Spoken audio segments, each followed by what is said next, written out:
Bonjour le portail, c'est une joie pour moi d'être avec vous ce matin. Je suis le pasteur Daniel Descaries et je remercie pasteur Gaétan et toute l'équipe pastorale de cette invitation de pouvoir être avec vous aujourd'hui en ce jour de la fête des Pères. Aujourd'hui, j'aimerais apporter un message, un des thèmes centraux du message de Jésus, car j'ai entendu dire qu'au portail, tout a toujours rapport avec Jésus. Et un de ces éléments centraux du message de Jésus, c'était que Dieu voulait se révéler à nous comme étant un Père.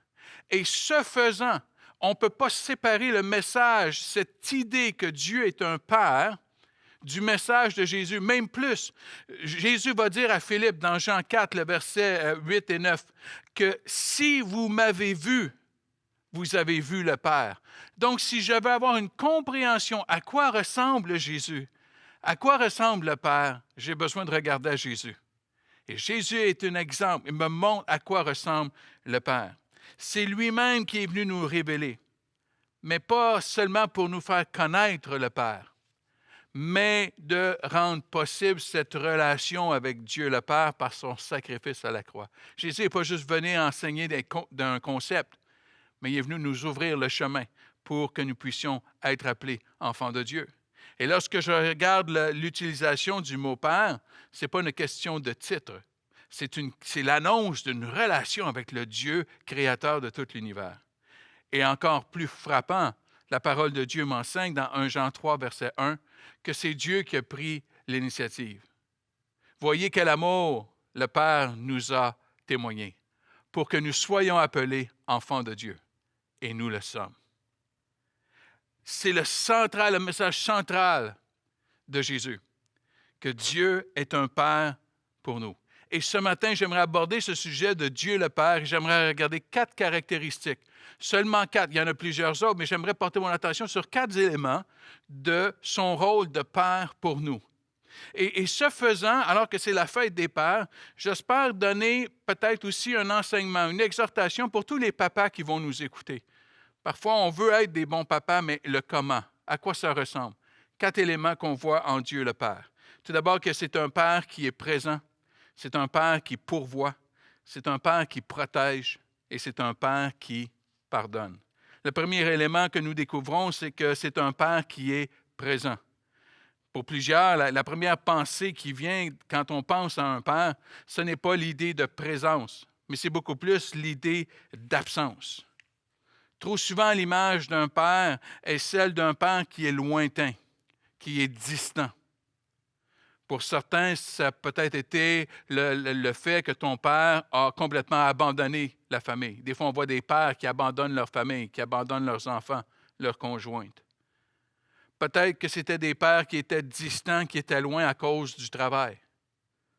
Pour d'autres, c'était une distance émotionnelle. C'est-à-dire que ton père était présent physiquement, mais il était loin émotionnellement. Il n'y avait pas de relation. Et ceci va provoquer chez l'enfant bien souvent des sentiments de rejet, des sentiments d'abandon, des sentiments douloureux dus à l'absence de leur père. Ça va souvent provoquer un vide et créer une pauvre estime de soi chez l'enfant. Et voici pourquoi. Parce que l'enfant se dit, je ne suis pas assez important. Je ne suis pas assez significatif. Je n'ai pas assez de valeur pour attirer l'attention de mon père, pour attirer l'implication de mon père dans ma vie. Je ne dois pas être grand-chose puisque mon père préfère être au travail que d'être avec moi. Et ainsi va se construire une très faible estime de soi chez cet enfant-là quand il va grandir. Voyez, le contraire de l'amour, ce n'est pas la haine, c'est l'indifférence. C'est le vide, c'est l'absence. Si tu me détestes, au moins j'existe. Mais lorsque tu es complètement indifférent, je n'existe même pas. Ça, c'est une souffrance profonde. Mais notre Père céleste révèle qu'il est un Père qui est présent, un Père qui est proche. Dans Jacques 4, le verset 8, ça va nous dire « Approchez-vous de Dieu et il s'approchera de vous ». Quand Jésus nous enseignait dans le Notre Père, Notre Père qui est dans les cieux.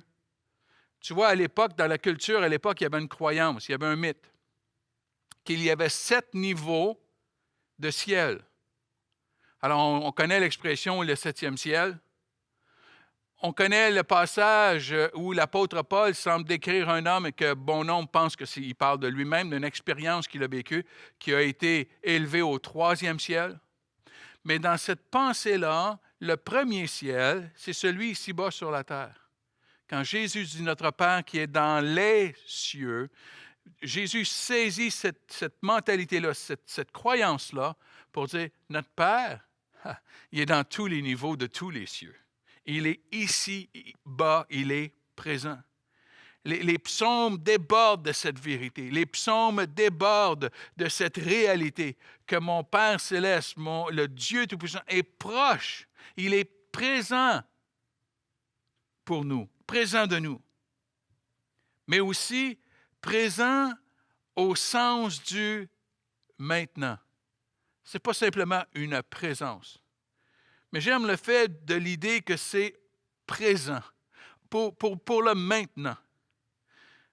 Dieu est le grand je suis. Il n'est pas seulement le Dieu historique du passé. Il n'est pas seulement le Dieu du futur et de l'avenir.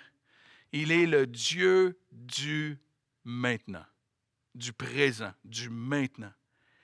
Quel réconfort, quelle assurance que mon Père céleste est présent, qu'il est proche, qu'il est ici maintenant, dans le maintenant. Ce n'est pas un Dieu historique que nous célébrons. Ce n'est pas une foi dans un Dieu qui a fait dans le passé. Oui, il a fait dans le passé. Oui, il fera dans le futur, mais il fait dans le maintenant. Peu importe ce à quoi je dois faire face, il est avec moi. Il est avec toi. Il est un Père qui est présent. Et j'ai besoin de me souvenir que c'est une présence qui calme mes craintes. Dans la façon de calmer un enfant, c'est dans notre présence. Lorsque j'ai peur, c'est une présence qui calme mes craintes. La parole de Dieu le dit comme ceci, l'amour parfait bannit la crainte. Je n'ai pas à craindre parce que je sais que Dieu est présent avec moi, qu'il est avec moi, il ne m'abandonne pas, qu'il est là. Il est le Père du présent, il est le Père qui est présent également. Le deuxième point que je veux souligner, la deuxième caractéristique que je veux souligner, c'est qu'il est un Père qui pourvoit. Un Père qui pourvoit pour ses enfants. Récemment, j'ai vu un reportage qui affirmait que pour élever un enfant de 0 à 18 ans, cela coûtait en moyenne 250 000 $ pour élever un enfant de 0 à 18 ans. Je ne sais pas si on a des jeunes parents qui nous écoutent. Je viens peut-être de vous décourager. Je viens peut-être de décourager certains couples à ne pas avoir d'enfants. Mais lorsque j'ai vu cela, j'ai éclaté de rire. Et voici pourquoi. Ce qui m'a fait rire, c'était la réflexion suivante. Ah, parce que c'est censé arrêter à 18 ans de nous coûter quelque chose en tant que parents? Si vous avez des jeunes adultes, vous savez, je viens d'entendre vos amen. Hein? Alors, l'idée est, il y a quelque chose en nous, quand on est un parent, il y a quelque chose de naturel, de pourvoir aux besoins de mes enfants. Il y a quelque chose qui vient de l'intérieur de vouloir pourvoir aux besoins de mes enfants. Dès leur naissance, il faut pourvoir pour leur survie, déjà à leur naissance. Bon nombre de parents font des sacrifices pour pourvoir à leurs enfants. Bon nombre. Souvent dans le secret. Souvent les enfants ne sont pas conscients des sacrifices que les parents vont faire pour pourvoir à leurs enfants. Parce que souvent on est animé du désir de vouloir donner plus que nous avons reçu. Il y a souvent ce désir chez les parents de vouloir offrir plus à nos enfants que ce que nous avons reçu. Il y a quelque chose de naturel de vouloir pourvoir, de vouloir donner quand on est parent.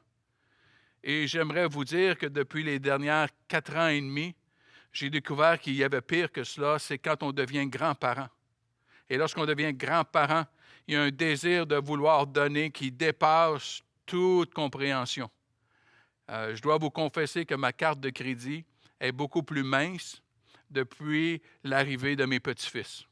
Mes petits-enfants font en sorte que grand-papa a un désir de vouloir donner. Il y a quelque chose de naturel. Je veux les gâter, je veux les bénir, je veux leur donner. Je veux pourvoir. Il y a un homme qui s'appelle Heinrich Himmler. Il était le chef de la Gestapo et le chef des SS durant la Deuxième Guerre mondiale. C'est lui qui a ordonné le plus grand nombre d'exécutions de prisonniers dans les camps de concentration. C'est l'homme qui a ordonné le plus grand nombre d'exécutions dans l'histoire de l'humanité. Et pourtant, il était un papa très attentif et très affectueux envers sa fille, qu'il aimait beaucoup. Il était très généreux envers elle. Vous voyez, malgré sa cruauté, il savait donner de bonnes choses à sa fille en tant que papa. Et Jésus a déclaré que si nous savions donner de bonnes choses à nos enfants, combien plus notre Père céleste. Voici comment il le dit dans Matthieu 7, les versets 9 à 11. Lequel de vous donnera une pierre à son fils s'il lui demande du pain? Ou s'il demande un poisson, lui donnera-t-il un serpent? Si donc, méchant comme vous l'êtes, vous savez donner de bonnes choses à vos enfants, à combien plus forte raison votre Père qui est dans les cieux donnera-t-il de bonnes choses à ceux qui les lui demandent?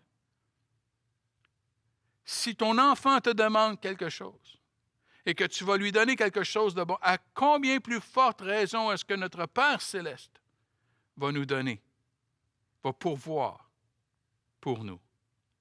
Il est impossible d'aimer plus que Dieu aime. C'est impossible. Et parfois, je suis ébranlé de voir les élans d'amour que j'ai pour mes petits-enfants, les élans d'amour que je peux avoir pour ma conjointe, les élans d'amour que je peux avoir pour les gens autour de moi, pour mes enfants.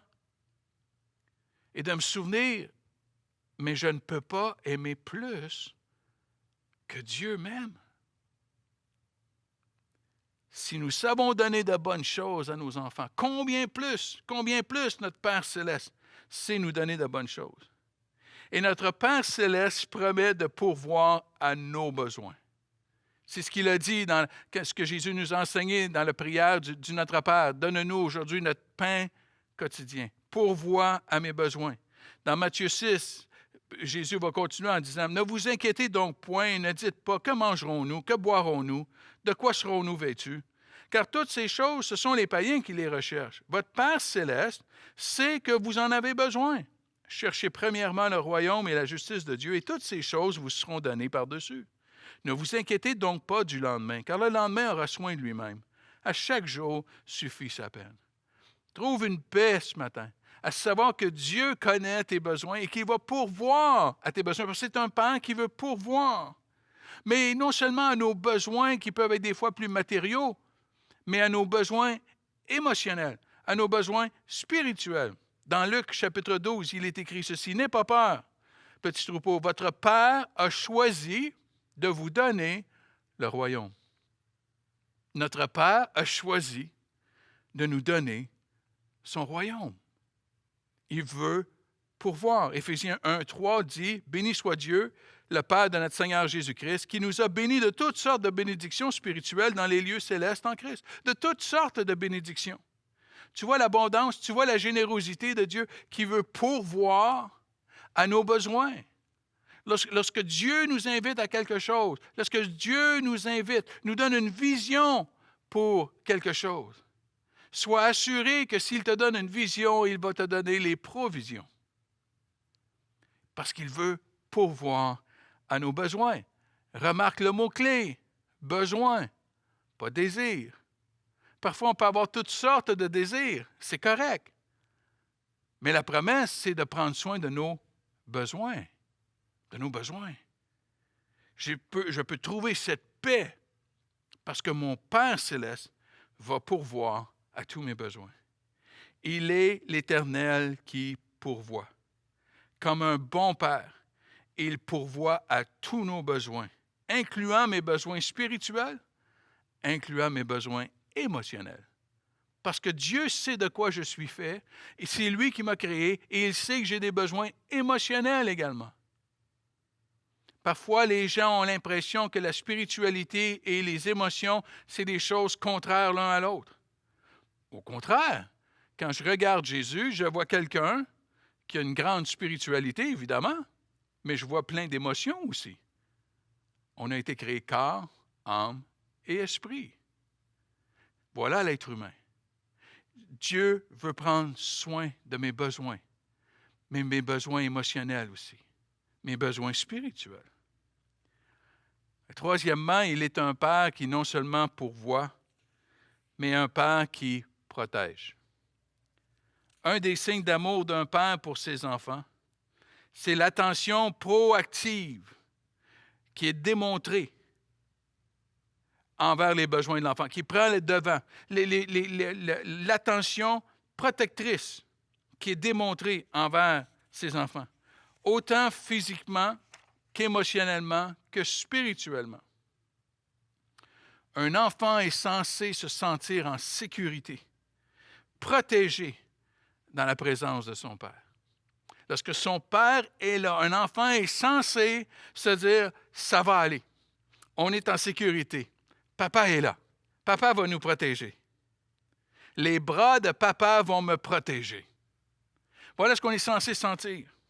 C'est pour cela que c'est si catastrophique pour un enfant quand le père devient la source du danger, au lieu d'être la source de la protection et la source de la sécurité. Quand les bras du père, au lieu d'être sécurisants, sont menaçants. Cela a un impact catastrophique chez l'enfant, des blessures profondes chez l'enfant. Mais combien il est bon de savoir qu'il n'en est pas ainsi avec mon Père céleste. Il n'en est pas ainsi avec mon Père céleste. Il est un Père qui me protège.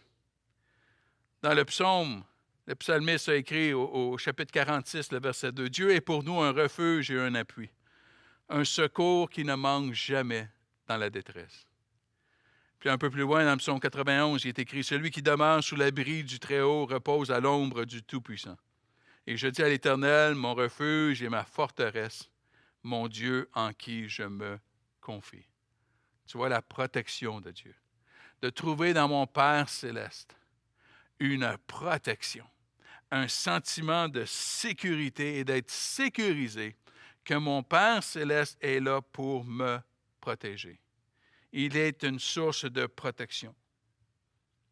Il est là pour me rassurer. Il est là pour me réconforter. Il est là pour me protéger. Mais attention, la protection du Père n'est pas nécessairement l'absence d'épreuves et de tempêtes. Ça peut arriver.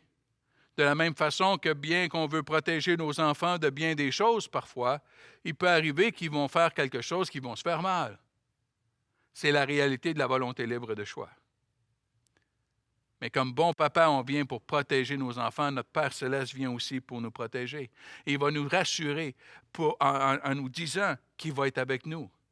Le psaume 23 nous dit, « Quand je marche dans la vallée de l'ombre de la mort, je ne crains aucun mal, car tu es avec moi. » J'ai toujours été frappé par le fait que le verset dit « quand je marche », pas si je marche.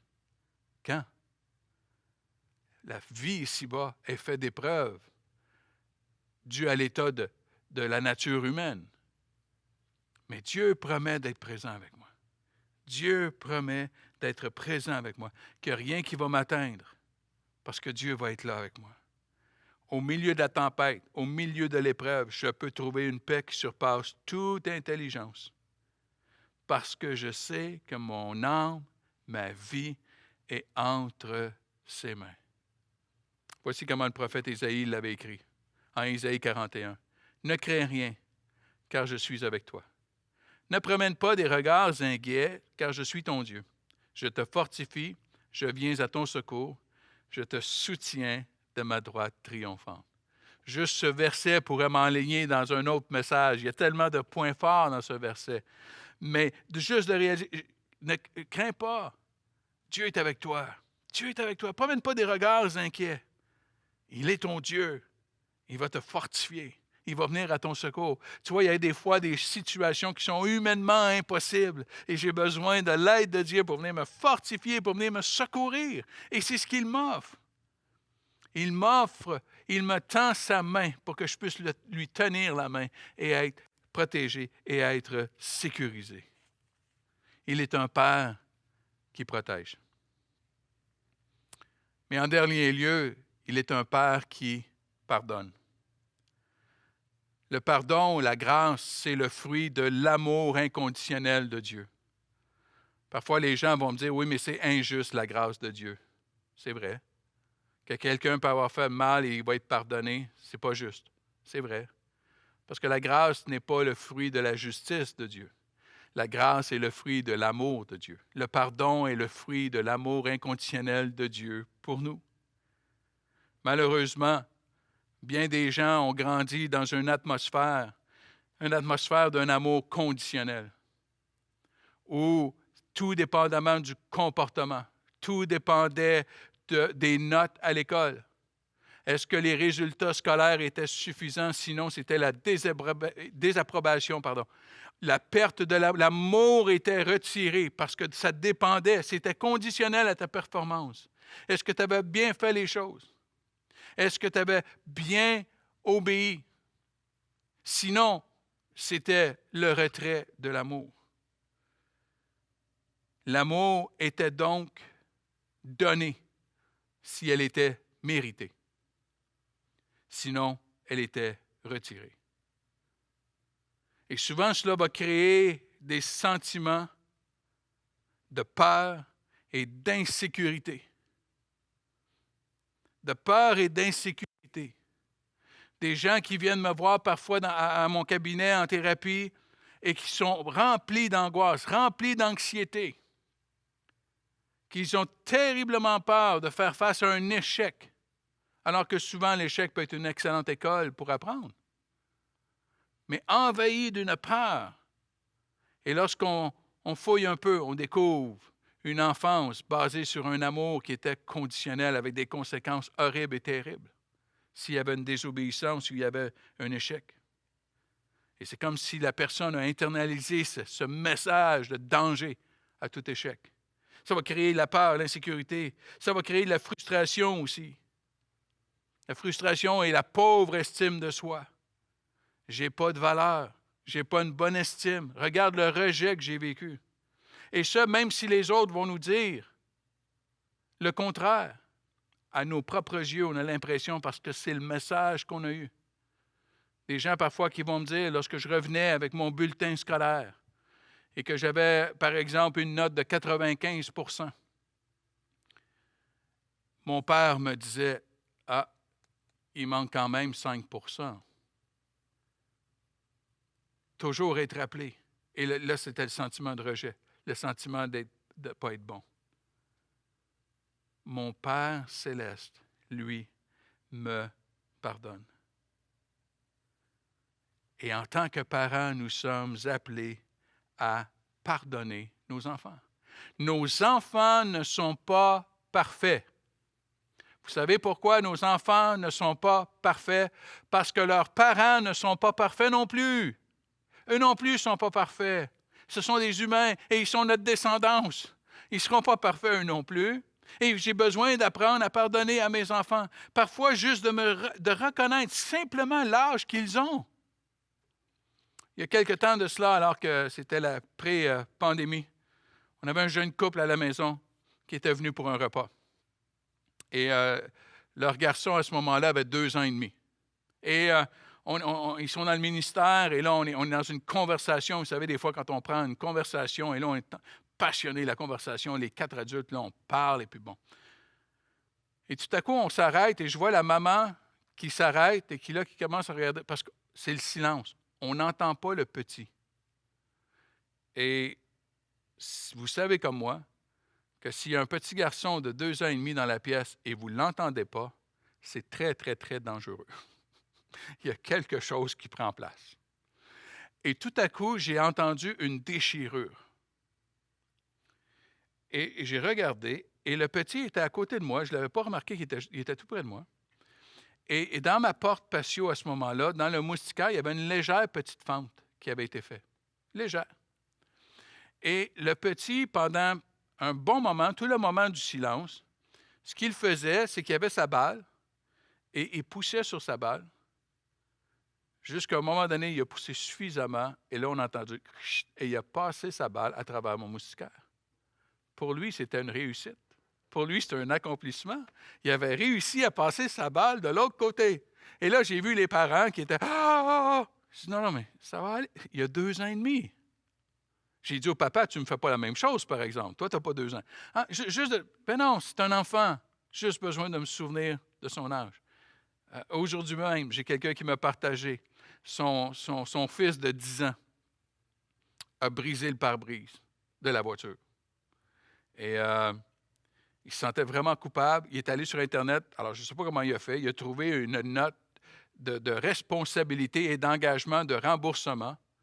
Et il a écrit la lettre à ses parents et il dit, je vais vous rembourser les frais pour le pare-brise d'ici le 1er janvier 2035.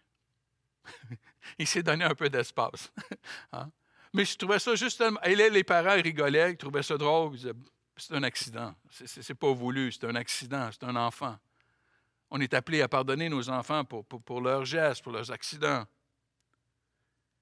Mais c'est le regard que Dieu le Père a envers nous.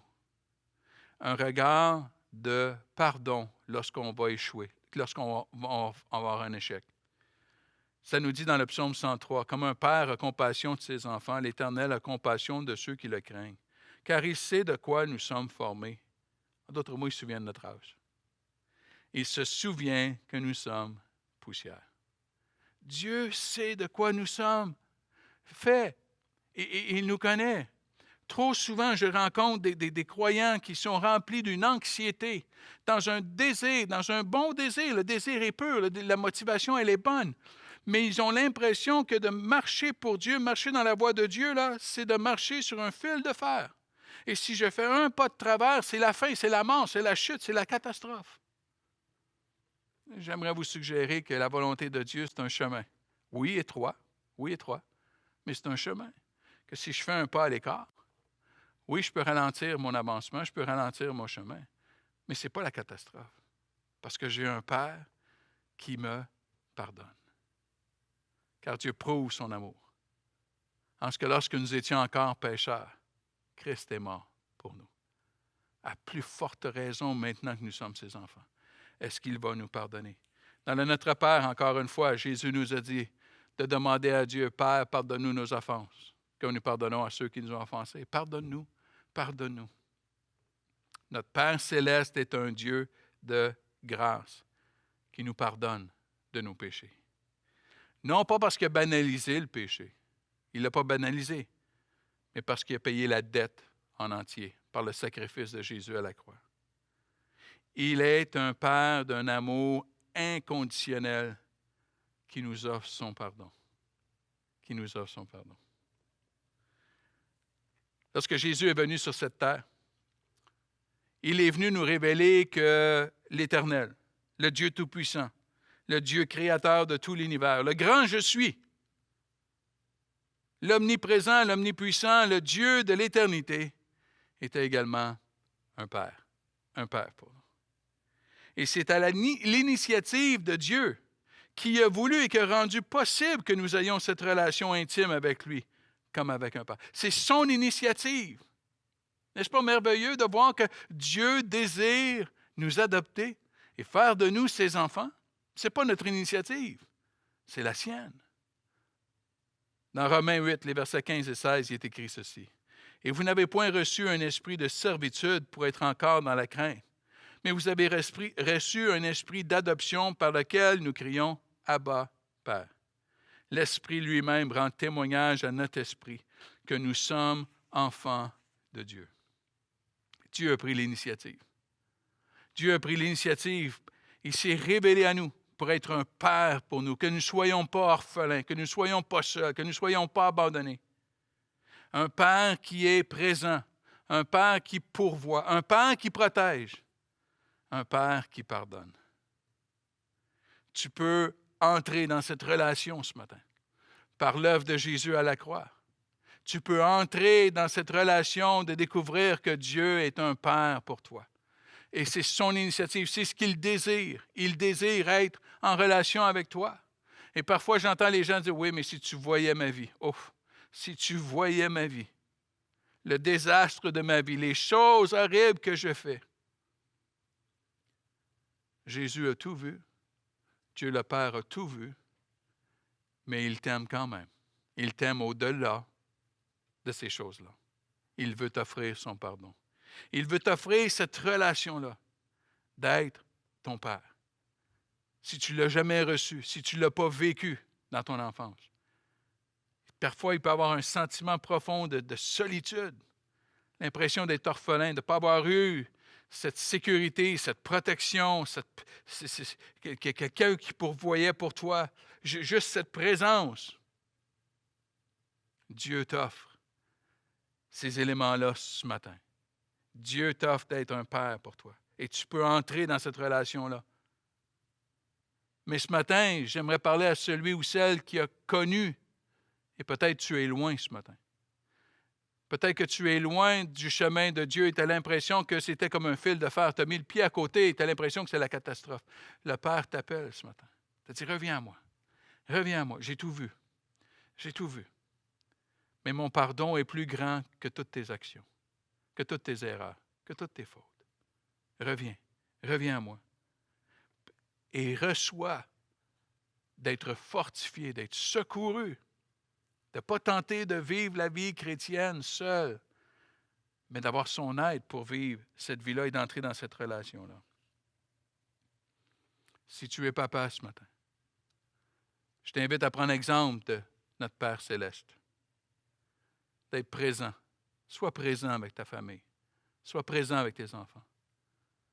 Il n'y a pas de chose plus importante que ta présence. Possiblement que tu peux trouver des excuses avec le travail, tu travailles beaucoup pour pourvoir et c'est merveilleux. Mais avant tout, est-ce que tu es présent? Pourvois pour tes enfants. Mais pourvois pas juste matériellement. Pourvois émotionnellement. Pourvois spirituellement dans la vie de tes enfants. Qu'ils sachent qu'ils sont aimés. Protège tes enfants. Protège-les de toi-même, qui se sentent en sécurité, qui se sentent protégés. Protège-les d'eux-mêmes. Parfois, quand nos enfants peuvent avoir des paroles dévalorisantes, d'intervenir pour les protéger d'eux-mêmes. Protège-les du mal qui peut les entourer. Et offre-leur le pardon. Ils ne sont pas parfaits, eux non plus. Mais toi non plus, tu ne l'es pas. Et de développer cette relation de grâce, cette atmosphère de grâce dans la maison. C'est ma prière pour toi. Si vous me permettez, j'aimerais finir avec un mot de prière. Père, je te rends grâce que nous pouvons t'appeler Père ce matin. S'il y a des gens qui nous écoutent, Père, qui ne sont pas dans cette relation, viens par ton Saint-Esprit, viens les inviter, qu'ils ressentent ta main qui les invite à venir par l'œuvre de Jésus, en simplement ouvrant leur cœur pour vouloir entrer dans cette relation. Et je sais que tu entends les moindres soupirs de chaque cœur qui nous écoute. Seigneur, peut-être certains sont loin ce matin. Ils se sont éloignés, ils se sentent peut-être disqualifiés, mais ce matin, tu les appelles à revenir dans ta grâce, dans ta bonté, dans ton amour. Seigneur, je te prie pour tous les papas qui nous écoutent.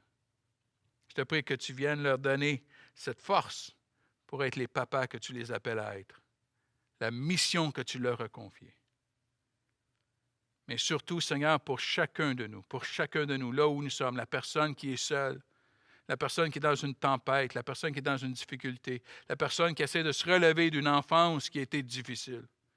Je te prie que tu te révèles à nous comme un Père qui est présent, Un Père qui pourvoit à tous nos besoins, autant émotionnels que spirituels que physiques.